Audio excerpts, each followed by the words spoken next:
You're listening to the Co-Creator Network. When you change the way you look at things, the things you look at change.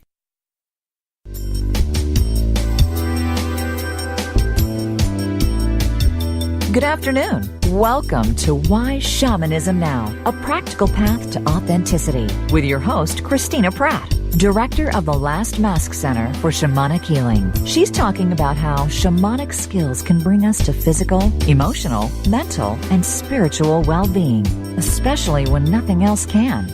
Now, here's your host, Christina Pratt. Welcome, everyone, to Why Shamanism Now. This is your host, Christina Pratt, and I'd like to begin our proceedings here today by calling out to the helping spirits to be with us. So I call out first to your ancestors and to mine. I call out to all of those who bring that which is good and true and beautiful into our lives. I call out to those who hold that legacy and give it to us through our interaction with them. I ask these ancestors to gather around us here today and to help us, the living, to understand what is ours to do in our own time. And how do we do that? How do we draw on the past? How do we let go of the past that is the problem? How do we accept the future and innovate that which must be different? How do we hold true to the values that are necessary for this great web of life to continue to evolve, to continue to interact, and to continue in its ongoing interconnected support of life here on Earth? How can we lean in as living and do what needs to be done for those who are coming? So we ask the spirits to help us with this in this day, and may our proceedings here serve that purpose.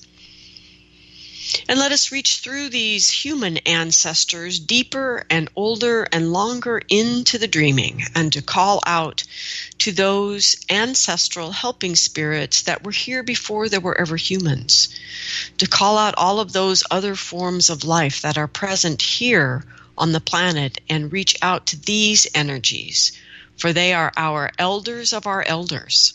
They are the truly ancient ones, and they are the ones who will be here long after we are. We call out to these helping spirits to join us in this day and to help us to understand what it means to embrace the great diversity of our time, not just the human diversity, but the true diversity of life, and to draw from that diversity new ways of being in the world that allow us to finally realize this deeper power in the many, many aspects of this beautiful dream we share called life on Earth. So with all of these ancestors gathering round us here today and holding us well, let us take a nice deep breath and exhale and draw ourselves in from wherever we might be into our heads. And take a moment with another breath and draw ourselves down into our hearts. And another nice deep breath and exhale and draw ourselves even deeper into our bellies. And from our bellies, let us take a moment and reach out to the energy of the earth and to give thanks for this day. And to give thanks and gratitude for the fact that you are alive, that you have an option as long as you are breathing to change anything before you. And so as we reach out to the earth, let us give great thanks for the generosity in that dreaming, that we are able to change things, that we can learn and grow, that we can gain skills, we can let things go, and we can embrace new things, that we are able to teach old dogs new tricks. And for all of this generosity in the earth's dreaming for the humans that are here, we give great thanks. And let this gratitude in our hearts for the miracle of life itself pour out from our hearts. That gratitude continue to flow as we move down through all the layers of the earth, reaching and diving and stretching and moving towards the very, very center of the earth. And let us take a moment and anchor ourselves firmly there, stepping into our own responsibility to ground ourselves in this life. And let us settle into these deep energies that come from the energy of the earth, that which draws its strength from darkness, stillness, and solitude.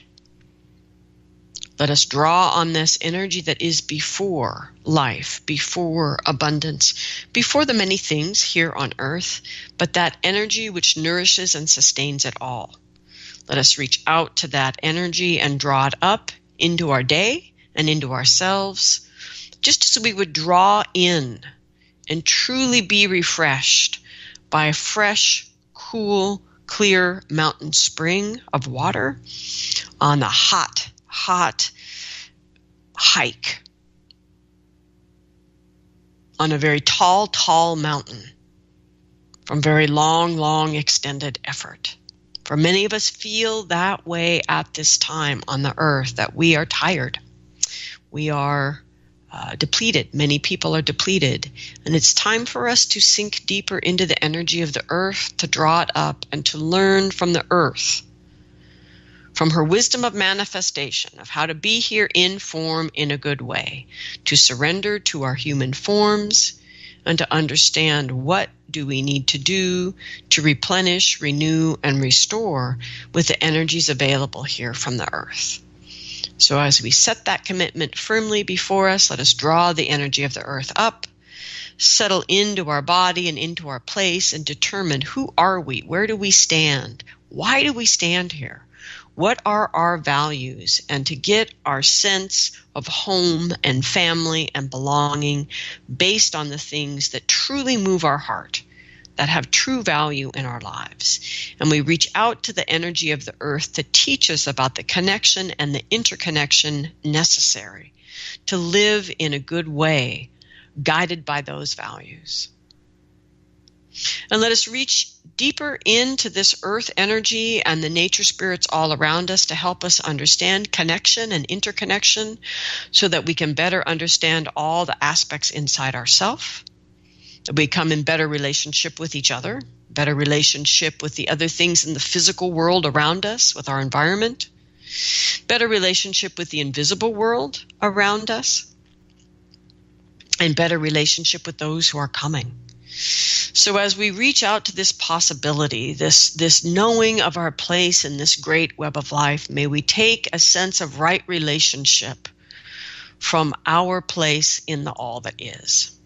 And with that sense of right relationship, let us move our conscious awareness from our belly to our heart to our mind, up and out the top of our head and into the layers of the sky above, reaching out through the atmosphere, out into the cosmos, and all the way up to the highest power of the universe. And to connect that energy by whatever name you call it, however you conceive of it, whatever way you understand it, to reach to these radiant energies above and to draw these energies down into yourself, into your day, into these proceedings, and in this way to call in the true essence energy of blessing into your life, to call in the energy of protection, to call in that which inspires and innovates and illuminates the way for us. We call in the benevolence of our universe, and we draw these energies into our head. And breathing into our heart, and breathing, we draw the energy further down into our belly, from our belly down to the center of the earth, and we connect these two energies above and below, these two great legendary energies, ancient ones, in this deep relationship of cosmic love. And may that big love awaken the love in our own hearts, and may our hearts open up that powerful crucible of change and transformation that lives there in the human heart, and let you reach down, really reach into your guts and draw up the passion that you carry for why you are here, even if you don't yet know it in your head. And draw down from your head that crystal clarity that can discern reality around you and your own reality and figure out, how do we do this? So we draw these energies into the heart and let them dance together in the heart in a fiery tango of creation to give birth to that third and most sacred thing that you carry in your heart, which is some deep knowing or memory, sense of why you are here. And may you reach into that beautiful heart and find courage to do something in this day, large or small, to bring those gifts into the world. And for all the spirit help that each one of us has to do that, I give great thanks. I want to take a moment here today, nice deep breath, and ask that what needs to be said, what needs to be heard, and that these proceedings go forward in a way that is good for all living things. I want to give special thanks to the listeners who set up monthly donations many, many years ago, back 2011, 2012, and began to create the level of support that supports the show and keeps us on the air, and has for a decade. Whether those donations are $3 a month or $30, this is what has made Why Shamanism Now what it is, and available for all of you free on the internet for anyone who can get online and download. And I also want to thank those new listeners who are setting up those monthly donations, as those who have been donating for many years now turn their resources to other things in the world. It is you all, you new listeners and supporters who are keeping the new live shows like today's show coming. And I also want to thank all of you who donate spontaneously. Any amount, large or small, whatever currency, whatever it is, we are deeply grateful, for it does literally keep the show on the air. They're obviously not all live every week at this point, but we are continuing to program live shows. So if you would like to support whyshamanismnow.com, you can go to the show site and click on the support button. We don't capture your email or have any other ulterior motives of any kind. We just invite you to go to the support page. You can donate any amount, large or small, and we are deeply grateful for everything that you offer, for it keeps this resource available to you and your fellow human beings out there in the world. So, after a bit of a hiatus, today's show is live. It is another show asking the question, what is shamanic healing? With some case studies. And these are not going to be rigorous, intensive case studies, but case studies that are talking a little bit about how things have changed in the realm of shamanic healing over the last 30 years, as I see it, by showing some examples from different people's healing sessions. And I did forget to say that we are live today. So if you have questions about today's topic, you are welcome to call in at 512-772-1938, or you can Skype in from the co-creatornetwork.com site, or you can certainly email me anytime at christina@lastmaskcenter.org. So what is shamanic healing? So to talk about what is shamanic healing, we have to talk about what is shamanism.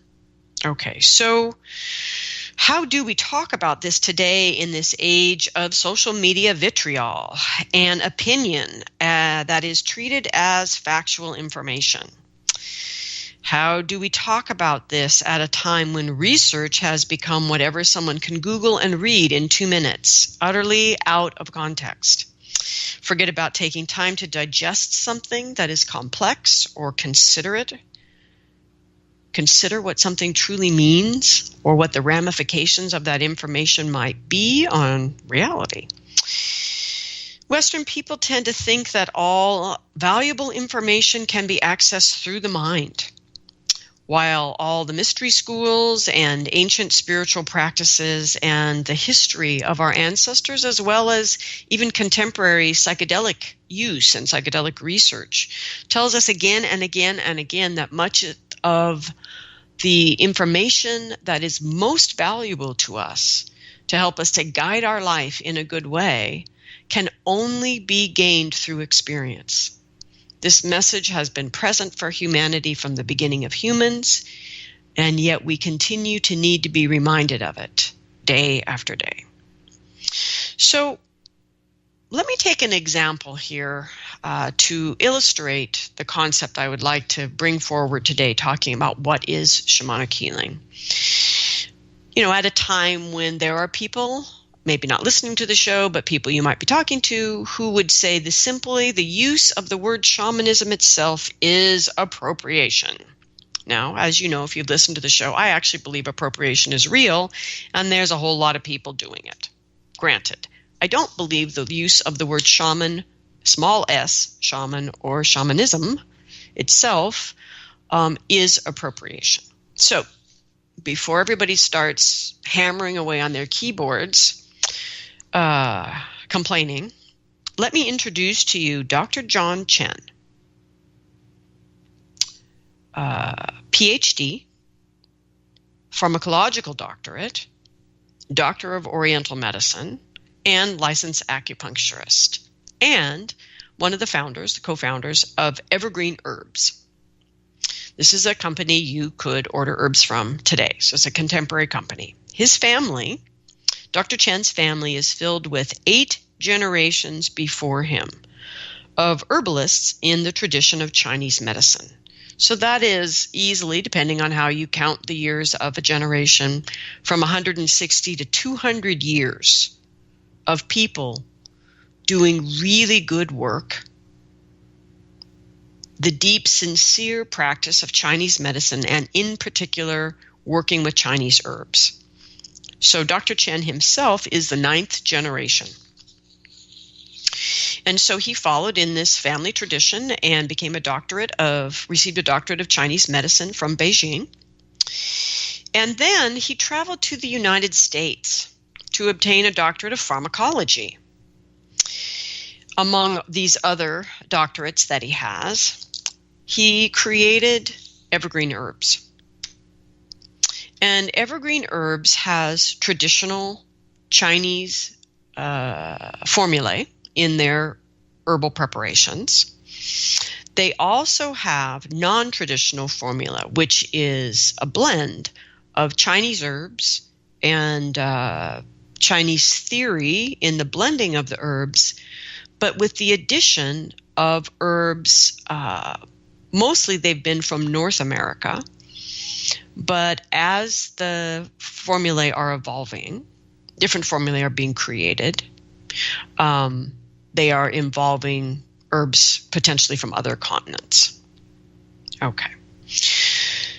So he also deals with the very, very contemporary issue with Chinese herbs, which is, number one, you cannot just take a plant that has certain properties when it's grown in, the plains of China, and just stick it in the plains of North America and expect the plant to have the same properties from a Chinese medicine perspective. The plant will grow most likely. But from a Chinese medicine perspective, it will potentially, and usually does, have different properties. Because the practice of Chinese medicine and Chinese herbs is looking at not just the physical properties of things, but also the energetic properties of things. Okay, and this is why I picked Chinese medicine as an example, because it's a bit more like shamanism than straight out naturopathic medicine, for example.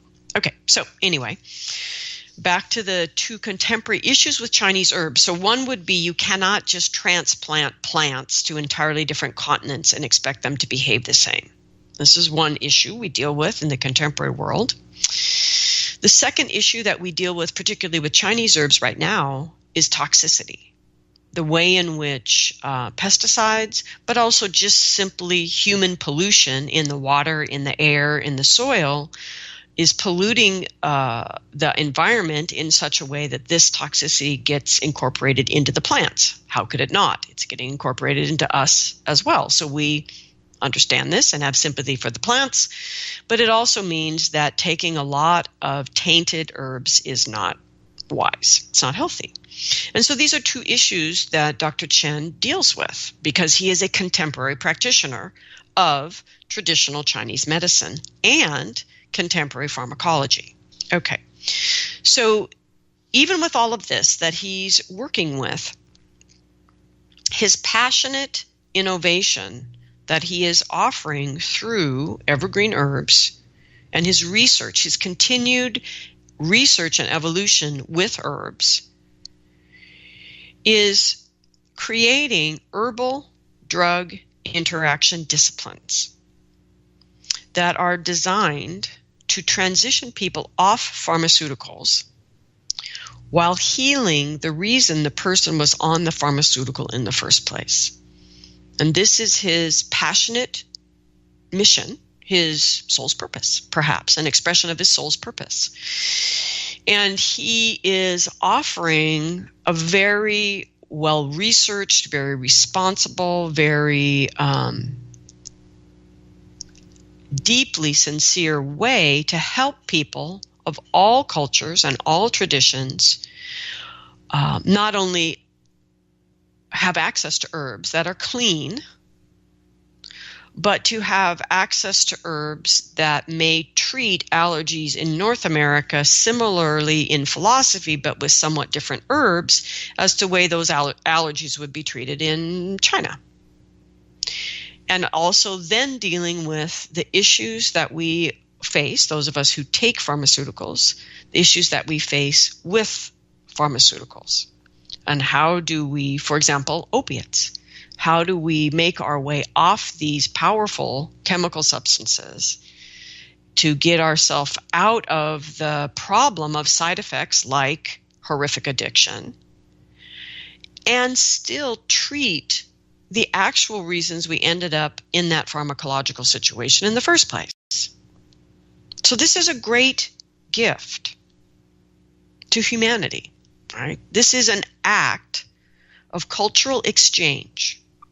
This interaction between Chinese medicine, the philosophy behind Chinese medicine and Chinese herbalism, and the herbs of the world, and the philosophy and thinking behind pharmacology of the Western world.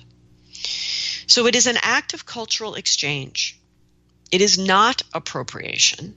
It is innovation. And this innovation could not be happening without the cultural exchange at the heart of it. It is also an innovation that is dearly, dearly, dearly needed in our time. So I see Dr. Chen as an example of someone, one of the living, right, living here in present time, listening to those who have gone before him and that rich ancestry that he carries in Chinese medicine. And then being a person of his time and engaging in very real issues before him, that he cannot just mindlessly practice what his ancestors taught him in today's world. That would be unethical for the simple reason, for example, that we know these herbs are tainted with the pollution of our time. And he is discerning what is the same in our time. People still suffer from allergies, for example, and insomnia and anxiety, right? So what is the same? What is different? What is different in this time? And he draws on the traditions of these multiple cultures. Cultural exchange is at the heart of what he is doing. And he draws on these energies in a way to innovate contemporary cures for the living. This is an example of what I hope we are all trying to do as the living. He has already left the world a better place for the next generations, already. And he's a young man. He has years ahead of him to continue, but he's already left the world a better place. And he doesn't start Facebook arguments and internet rants about all of the ridiculous claims for this herbal wonder product or that ancient Chinese kettlebell workout. He doesn't have time. Nor does he call his non-traditional formulae ancient Chinese medicine just to make it sound more magical and powerful. He doesn't need to, because he knows deeply from experience and education, his ancestors, and the need in front of him. He knows what is going on in the world, and he believes in what he is doing. He doesn't need to make it more magical and powerful. Thus, he can be discerning about what he is doing. He can be honest about what he is offering. If it's a traditional Chinese formula, it's a traditional Chinese formula. If it's an innovation, it's marketed as an innovative formula. He doesn't have to lie. He doesn't have to make it bigger than it needs to be. And he doesn't have to use the different cultural energies that he's working with inappropriately, thus leading to appropriation. So take a moment. Let Dr. Chan and the beauty of what he is doing in the world for all of us today sink in. Let the parallels I am hoping to draw sink in.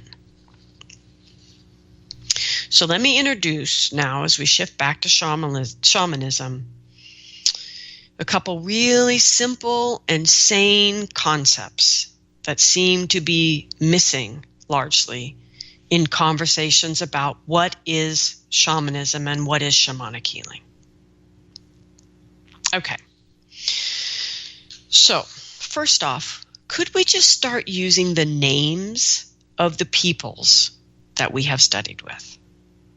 So, an example of this would be many years ago when the Society of Shamanic Practitioners began. It was in its first year, had its first conference. And I was teaching something, I honestly can't even remember right now, but one of the things I was talking about at the moment in this course was the distinction between learning shamanic practices within a tradition and what it means to honor and respect that tradition. What can you claim? What are you really not free to claim? And what is and isn't appropriation? And practicing shamanism that is not connected to a tradition. What does that mean? Is it possible? Is it real? I mean, this is part of what we were exploring in this class that was part of this conference. And this woman raised her hand and she said, I've been studying Peruvian shamanism for 8 years. And it never once crossed my mind that I wasn't studying shamanism. I was studying Peruvian shamanism. And so this seems really obvious, but it's not. That especially coming from the Western world with our consumer consciousness, we just consume. It's like me with chocolate. I mean, it's scary, right? We just consume without thinking about what we're doing. And so here's someone who's been deeply investing time, energy, and resources in a particular course of study and experience and travel and I'm not criticizing anything about what she was doing other than the unconsciousness of the fact that she knew absolutely nothing about any other cultural expression of shamanism in the world.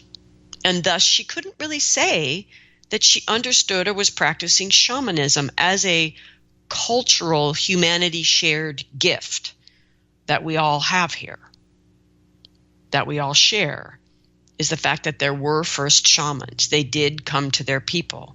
They did share the teachings, and people have learned these teachings and handed it on. And when those teachings are forgotten, certain people go through that same process again, because spirit keeps showing up to remind us the answers to these questions. So the Peruvian people own Peruvian shamanism. It's theirs. I don't get to say a damn thing about it other than to respect it for what it is. And since I don't study Peruvian shamanism, I have no authority there. And the same thing for this woman, needing to recognize, where did she have any authority relative to this? Because that's really the question we each need to ask to then understand, are we standing in an honest place of cultural exchange, having been given the permission and the authority then to do what it is we're doing by the people who own the stuff, or not? Okay, so this is the first idea, is could we just use the name of what we're practicing? To use the name of the peoples and then ask yourself honestly, are you actually practicing what these people are practicing? Because probably you're not. And so we need to look at that and investigate that and not panic, like I was saying, not give it a more magical name because you're afraid nobody will want it. Nobody will come to you. You won't be able to do this work in the world. I encourage you to look at that and explore that. So the other idea, my second simple and what I consider a sane concept, is introduce this idea of what I call small s shamanism. In other words, the sane capacity to look cross-culturally around the globe and recognize, while different cultures own their forms and their ways, people are doing many of the same things. They're eating, they're talking, they're practicing shamanism, they're making music, they're making art, that this is what humans do. And so no one group of humans owns small s shamanism. That you see shamanic healing is a thing. It is clearly defined. And people are still doing this precisely as their ancestors did. It is not open for redefinition. Shamanic healing, whether it's a capital S, those who originated the use of the word shaman, or those of us who have no word for it, but we're still doing the thing, it's not an empty parking lot that you just get to park whatever product you can't sell in to make it seem more magical and interesting. If you're not doing this clearly defined way of offering healing that is shamanic healing, then you can't park in the parking lot. It's got a name on it, shamanic healer. You cannot park there if you are not doing it. It is clearly defined. You don't get to just use it to name whatever you can't figure out how to talk about. Okay, so if you are, like Dr. Chen, doing this clearly defined type of healing, as he is doing this clearly defined herbal work and Chinese medicine, actually. So if you're doing this clearly defined type of healing outside of a specific tradition, then call it what it is. Just as he calls his formula non-traditional, or whatever the name he's given it. Herbal ABX. It's not, doesn't have a Chinese name. Right? Balance heat for women who are experiencing hot flashes and menopause. See, these aren't traditional Chinese names.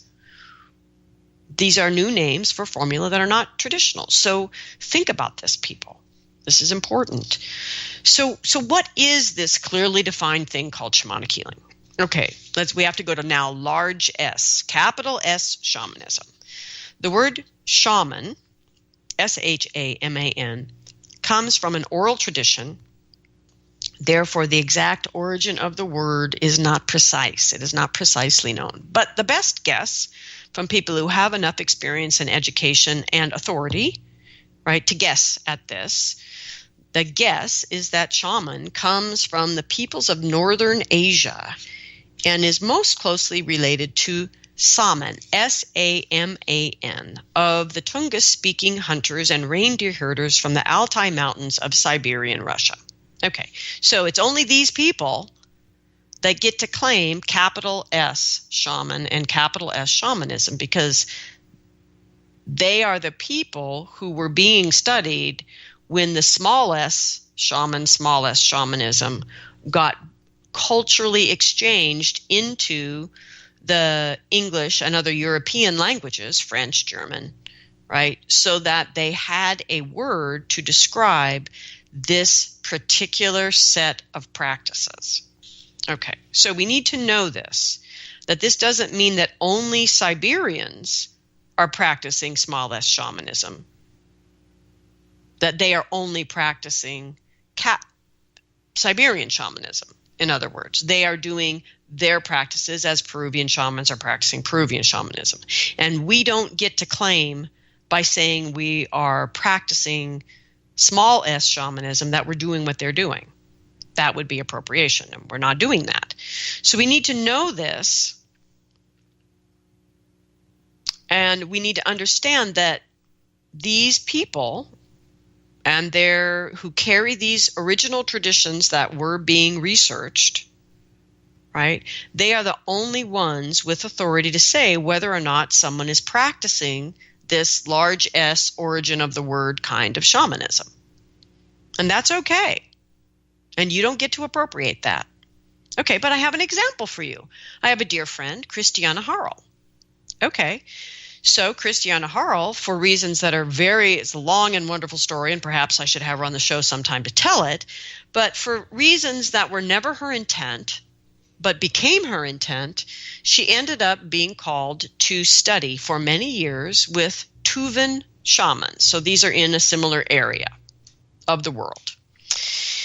So if traditional Tuvan shamans, now we're talking capital S shamanism, if traditional Tuvan shamans want to make Christiana a literally card-carrying Tuvan shaman, in other words, accept her, train her, teach her, and initiate her, and certify her with a gold stamp on her forehead, a card-carrying Tuvan shaman, they have the authority to do that. And I have no authority to say otherwise. And once they've done that, Christiana isn't appropriating anything.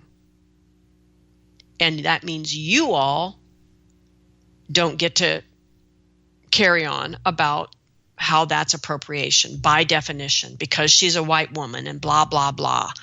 Because you don't have that authority. Only the Tuvan shamanic peoples have that authority. And the relationship, the means by which Christiana decides to talk about what she does has to do with Christiana navigating her relationship with her teachers and with these people. And that level of detail on complexity and specificity is never part of the argument. And the fact that we are wasting time having an argument about appropriation that isn't, and not looking at the appropriation that is hurting us. Because in the meantime, we are not supporting the actual small s shamanic healing that is happening all over the world in a good way and is needed.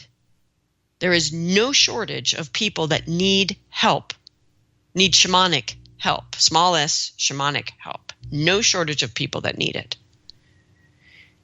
And we need to parse this conversation out in such a way that we stop wasting time arguing from ignorant positions, and we actually begin to look at, what does humanity need right now? Because we are deeply in need of healing our relationship with the invisible world, our relationship with the ancestors and their own unresolved issues, the incredible epidemic of soul loss that contemporary people carry, not just in the Western world now, but we've certainly causing it all over we Americans are certainly causing it all over the world. Okay, so small s shamanism and shamanic healing. So the thing that is frustrating for me, that is always left out of these yelling matches about appropriation, is the fact that shamanic healing is actually very clearly defined by the capital S shamanic people. Okay? Now, granted, as you look at it cross-culturally, there is variation, but not much. Okay, so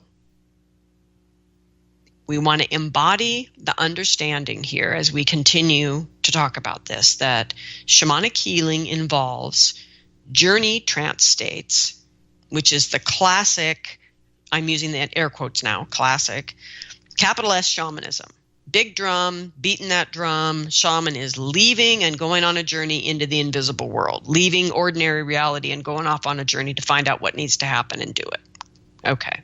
And if you think about that amazing set of pictures that went around the internet, I don't know, a couple years ago, of all of these shamanic peoples, actually of this region, these Altai Mountains, these people are deeply, passionately in trance, right? They are clearly in an embodiment state with their helping spirits as they are drumming and dancing around the fire in preparation to launch into these big journey states. And so it's important for us to embrace the fact that shamanism, small s shamanism, involves journey states, and embodiment states. And an actual indigenous practicing shaman is working with both of them to different degrees, depending on what needs to be done. Okay. All right.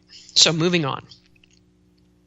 So long ago, there was a lovely man, Aki Holkratz, who was considered an authority on the native peoples of this region of capital S shamanism, the Northern Hemisphere, and believes that the word S-A-M-A-N, the origin, is related to another Tungus word, not just a master of fire, but another Tungus word that stands for a social functionary who, with the help of guardian spirits, attains ecstasy, read trance, in order to create a rapport with the supernatural world on the behalf of his group member or group. Okay. So these individuals then, so now we're starting to really define without worrying about issues of Peruvian flavored shamans or Zulu flavored Sangoma or anyway, you get my point here. These individuals are individuals who serve the community through controlled and practiced trance states. They are found in many cultures today and in the history of many cultures where you may not find a living tradition today. And each of these cultures has its word from its own language to denote the individual who, through these ecstatic trance states, enters this alternate state of consciousness and returns with information or energies or whatever is needed from which the community or the individual can then benefit. And so if you're not noticing, I'm running through the definition of shamanic healing again and again. These three things are essential. But the point of this last thing I was making is one thing we could do to be less tone deaf around shamanism, small s shamanism, is when we are speaking of the Zulu, we speak of Sangoma. When we're speaking of the Karo, we're speaking of the Paco. When we are speaking of the Amazon region, there are many, many names, but we're speaking of the Paye or something like that. One of the many words that they use. In other words, where the name or the word in that culture's language of that particular functionary who is actually doing the functions of shamanic healing is known to us, we could pay these people the respect of using that word. And alternately, pay these people who are holding on to their cultures against all impossible odds, pay them respect of not claiming that name if we have not, for example, like Christiana, been given it by the people who own it. Okay, so far so good. Moving on. So the point is we need these functionaries in the Western world dearly. We need them of and from the Western world, because the Western world is a great source of illness in many ways. If you're listening to this radio show, I don't need to get up on that soapbox. It is not the indigenous world's responsibility to heal us or our illnesses. So if we argue that only indigenous people can be real shamans or Sangoma or Paye, then we've now just demanded that the indigenous world pick up the burden of our own soul illness. And that demand is at the very core of entitlement and privilege. So my sense of this whole argument about what is shamanic healing and who gets to do it is we double down now on really understanding what is the work that needs to be done and how do we responsibly do it. Just like Dr. Chen, realizing the herbs have to be clean. We can't just move them and plant them in a new environment. We have to study this. We have to work with it. We have to pay attention, and ultimately, we have to work together. So, a shaman, small s shaman, is a specific type of healer who uses a trance state or alternate state of consciousness same thing, frankly, to enter the invisible world. Once in the invisible world, this is number 2. This defines shamanic healing, shaman and shamanic healing. Once in the invisible world, the shaman makes a change in the energy found there in a way that directly affects the needs, whatever the needs are, here in the physical world. And furthermore, that the shaman learns what to do.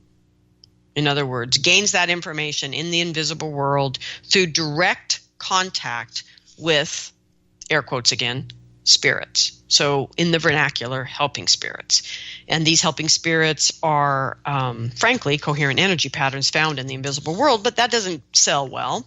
Doesn't make sense to people. They don't know how to deal with that because basically these spirits, frankly, show up in forms of animals, plants, mountains, ancestors, deities, elements, these many forms we've discussed on the show many times.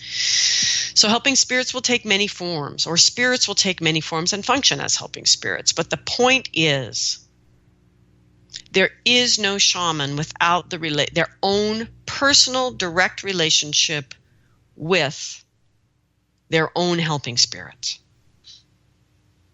So practically, what I'm saying is, do you want to do that ayahuasca ceremony with that person in downtown LA? Well, your first question of that person would be, who are your helping spirits and how is your relationship with them? And if they give you some bullshit answer about how they don't have any and it's all about the ayahuasca and yada, yada, yada, okay? This is my point. It isn't shamanism of any cultural, capital S shamanism or small s shamanism without a working relationship with the helping spirits. And so this, again, is the piece people don't want to grapple with in the argument about what is shamanic healing, which is it's already defined, people. It's been defined by our ancestors. And it isn't anything else. So if your yoga doesn't accomplish those 3 things, it's not shamanic. If your tea doesn't accomplish those 3 things, it's not shamanic. And if you begin to blend other things into your healing that is originally shamanic, like Dr. Chen, please let people know honestly. I get a lot of people that come to me that say they've had shamanic healing with somebody else several times, and I ask what happened, and they tell me all these things which are nameable healing forms, which are perfectly lovely healing forms, but they're not shamanic because the person hasn't been honest. And so like Dr. Chen, let us not make our work seem more magical and special by calling it shamanic when it is not. Okay, so back to the supposedly advertised case study part of what this show was starting out to be. Okay, so what I really wanted to talk about today in this climate right now of really toxic arguments about appropriation is that shamanic healing is needed around the world in all the cultures. And we need real practitioners who really are practicing shamanic healing as it is defined, as it has always been defined. Because humans keep experiencing soul loss. Humans keep creating soul loss. Humans are living in much of the world these days. Let's say the dominant population groups, population intensity, are living in ways, choosing activities that we all actively know calls in the kind of energies that are invasive, that ultimately need some kind of extraction or depossession, like drug use, even happy recreational drug use with no bad trips, no supposed addiction. It still can create an environment in which these energies come in to feed. And so my point is that we need to support the responsible use of shamanism. We need to support the development of really good shamanic practitioners around the world in all cultures, because this way of understanding how to approach healing is desperately needed right now. We're not going to figure this out without the help of spirit. And so instead of building up our deepening understanding of what it could be, what's happening right now is we're just getting angrier and angrier and angrier about telling people what they can't do. I mean, when you have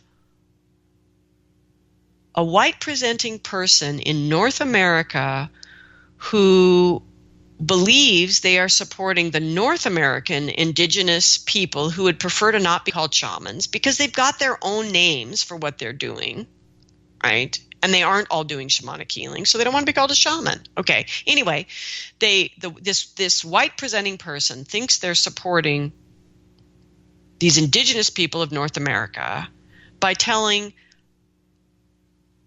a Black African person who is initiated in their own actual tradition that they can't call what they're doing shamanism when they're a initiated Sangoma, that what they're doing by coming to the United States to work with people is appropriation, is so convoluted and so wrong and so missing the point of what raising our consciousness of how we are unintentionally appropriating, more respectful, and how to learn from all of this to deepen our practice. Okay, because why? Because soul loss happens. Soul loss happens all the time in contemporary life. And the healthiest way to receive a soul part, to return a soul part, remains a shamanic journey. It is the most energy efficient, the least traumatic for the person receiving their soul chart back, and most importantly, it is the most energy efficient and cost effective in terms of all resources: time, energy, emotional energy, energy spent to make it happen, to make that retrieval happen. And a normal soul retrieval for someone who has a decent support system and is pretty ready to begin to really get serious about their healing could easily receive 3 or 4 soul parts back in a session. And do that every 6 months for 18 months. And then be ready to really start to engage their life as a true, start thinking about engaging their life as a whole person who is a grown-up. And so I was going to do some case studies about typical soul retrievals throughout the last 30 years with Western people. There's a similar parallel with extractions.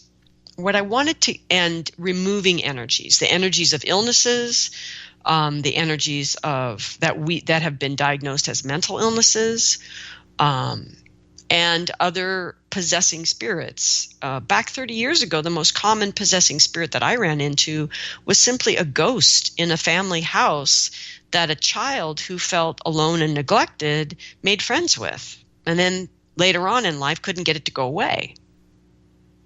I mean, it's pretty benign in the beginning. But these days, with the change in our choices of how we spend the day, not just with substance abuse, but emotional abuse, that we engage in angry dissertations constantly on social media, sadness and despair and anxiety, these emotional states call in energies. So it's getting much more complex to actually, it's not getting more complex to practice shamanic healing. What shamanic healing people need is getting more complex, which was kind of the point I was trying to get to today, is the energy is sliding off the reality table in these uneducated arguments about appropriation without dealing with what is actually dangerous and true disrespectful appropriation. While in the meantime, the needs of contemporary people of all colors are getting more and more complex and frankly desperate. Although it's an inner desperation, because people still are woefully undereducated about what a true shamanic illness presents as in the contemporary world and how to deal with it. So the case study that I wanted to share today, but I can't do respectfully in the next 4 minutes, is about a person, just to illustrate the complexity of what is normal now, 30 years later, and why I personally feel we need to get off our butts here and start to really understand what level of practitioner we need to be creating and why, and how to do that in a respectful way. So this person is someone who is actually relatively skilled, many years of training, lots of previous soul retrievals. And yet, this is what we come up with. So we come up with a past life where there are profound issues around power. And this is playing out in the current relationship that the person is in. So we work through that, clearing that past life, which involves soul loss. So we resolve the soul loss in the past life, which takes us to this life, where the soul loss in the past life has created this very polarizing split of two soul parts in the current life. And one of those soul parts in the current life is largely the trauma that they experienced is actually coming out of the unresolved energies of the ancestors of this woman. And so the woman's ancestors need to be addressed, and a certain patterns in the unresolved energy of the ancestors need to be resolved.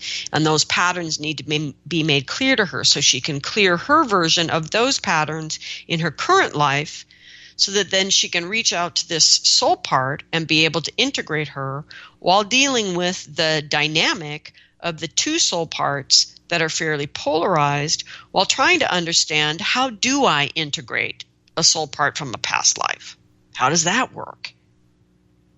And all of that is only 2/3 of the session, because all of this together set this woman up to be experiencing this incredible soul-sucking emptiness that is that has grown in each life. It couldn't be resolved because for the last 2,000 years, the Western world has been pretty invested in spiritual and religious forms that are based in this lie of separation, that we are separate from God, that we are spiritually and physically separate, all of these manifestations of the lie of separation. So we have a profound level of soul loss that is tied in with deep cultural beliefs of her own, her parents in this life, and also the ancestors coming in on both sides, male, grandmothers and grandfathers on both sides, because all of these people are coming out of the Western world, which is deeply, deeply entrenched right now in the lie of separation.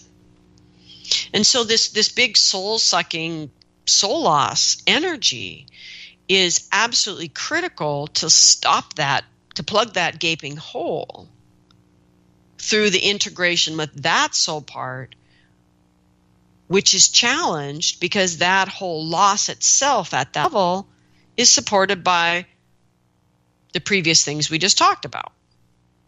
So that's how complex it's getting, because we're spending our time arguing, calling things that are that aren't shamanic healing, and having people that are pretty naive about this whole thing confused because we aren't being diligent about where we are appropriating, where we are or are not doing shamanic healing, and really rising to the call of our time, like Dr. Chen, and not really worrying about making it look more marketable. So I invite you all to consider these things deeply, to look at your own practice and where you are truly using an altered state to do either retrieval work or extraction work for the benefit of a person or community or the land. Consider that as shamanic healing and call it that. And where you are not doing that, consider no longer calling it shamanic healing. Call it what it is, like Dr. Chen. And in this way, begin to educate ourselves more deeply in the deep understanding that the power of our practice, those of us that are in small s shamanism land, comes from our relationship with spirit and our willingness to dedicate ourselves, our life, our practices to that relationship. It doesn't come from claiming to be a Peruvian shaman when we're not, or Zulu, or whatever. Right? And we don't need to argue about those distinctions. There is clearly small s shamanism and small s shamans happening all over the world right now because the world needs them. And if we want to take responsibility for where we have been entitled and privileged, we need those shamans in that culture, like myself, to stand up and do the work. So, like I said, let's take it in deeply, take a nice deep breath, consider these things, and be like Dr. Chen. Call it what it is. Understand how to draw from cultural exchange with deep respect and do good work. And I give enormous gratitude to the helping spirits in their many forms that gather round us, the ancestral helping spirits in particular, that help us to do that good work, to the earth below and the sky above and the heart that unites us all. I give great thanks. Thank you, everyone, for listening.